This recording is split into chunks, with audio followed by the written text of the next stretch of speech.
Ramakrishna শরণম YouTube চ্যানেলে সকল রামকৃষ্ণ ভক্তমণ্ডলীকে স্বাগত।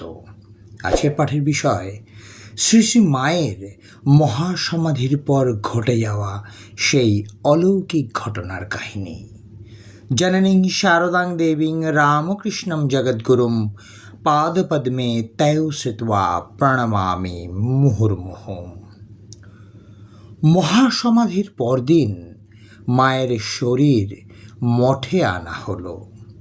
এখন যেখানে তাঁর মন্দির, সেখানেই তাঁর স্থূল শরীর দাহ করা হয়। তখনও কোনো ঘাট হয়নি, তবে ওখানে গঙ্গার পাড়টা নদীর দিকে ঢাল ছিল। যথাসময়ে চিতা সাজিয়ে আগুন দেওয়া হলো। চিতা জ্বলছে। ঠিক ওই সময় দেখা গেল গঙ্গার অপর তীরে প্রচণ্ড বৃষ্টি হচ্ছে। এমন বৃষ্টি যে ওপারের ঘরবাড়ি, গাছপালা কোনো কিছুই দেখা যাচ্ছিল না।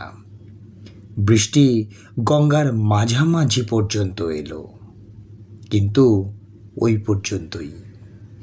এপারে তখন বেলুর মঠে খটখটে রোদ। চিতা যথারীতি জ্বলতে লাগলো।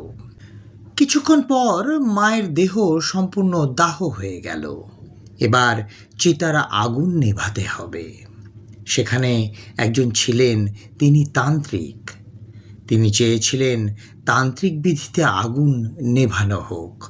সেজন্য যেসব জিনিসের দরকার ছিল তা তখন ওখানে ছিল না বলে তিনি সেসব আনতে বাজারে গিয়েছিলেন। তার ফিরতে দেরি হচ্ছিল। তাই দেখে স্বামী নির্মলানন্দ মহারাজ অর্থাৎ তুলসী মহারাজ অধৈর্য হয়ে গঙ্গা থেকে জল ভরে এনে শরৎ মহারাজকে বললেন, আপনি জল ঢেলে চিতা নেবান, আমাদের আর অপেক্ষা করা ঠিক হবে না। শরৎ মহারাজ চিতায় জল ঢাললেন। অনেকেই এর মধ্যে গঙ্গা থেকে জল নিয়ে এসেছে চিতায় ঢালবার জন্য, কিন্তু কারোরই আর ঢালা হলো না। শরৎ মহারাজের যেই চিতায় জল ঢালা শেষ হলো, সঙ্গে সঙ্গে ওপারের বৃষ্টি এপারেও এসে গেল। সে এমন জোর বৃষ্টি যে তাতেই তৎক্ষণাৎ চিতার আগুন সম্পূর্ণ নিভে গেল। ফলে শরৎ মহারাজের পরে কারও আর জল ঢালা হলো না। আমরা সবাই বৃষ্টিতে একেবারে ভিজে গেলাম। এরকম ঘটনাও ঘটে।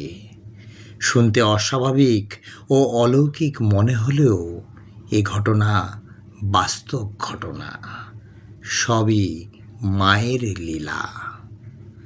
আজকের পাঠের তথ্যসূত্র শ্রী শ্রী মা সারদা দেবীর উপদেশামৃত শ্রী তারাপদ দাস মহাশয়।